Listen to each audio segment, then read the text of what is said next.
შვილი იყო გერმანიაში წასული 5 წელი გავიდა ის მერე და რადგან გადავიდა საზღვარზე მომიხსნეს.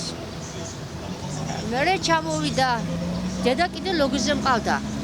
უსინათლო მყავდა დედა 12 წელი ლოგიზე მყავდა. წავედი მერე სააგენტოში უთხარი წამობძანდით მე უთხარი და ნახეთ. უმშევარი ვარ დედა ლოგიზე მყავს უსინათლოა. თუ არ გეკუთვნის ჩვენ დახმარება არ გეკუთვნის თქო თან კიდე ორჯერ ტრამა თავისუფლების შერყევა მაქვს კიდე დამართებული. აი საბუთიც ვაჩვენე მე იმას რომ მოვიდა აგენტი ჩაიწერა იგიც და დედა უსინათლო კიდე პლუს და მოვიდა მაღალი ქულა ისევე და არ მომცეს დახმარება. უწამოდ არ ვარგი ვარ ადამიანი. პანკრეასი მაწუხებს. მოახარშული კარტოფილი, ჩაი. ეგაა ჩემი საჭმელი. ვერ ჭამ. აბსოლუტურად ცხიმიას ვერაფერს ვერ ჭამ.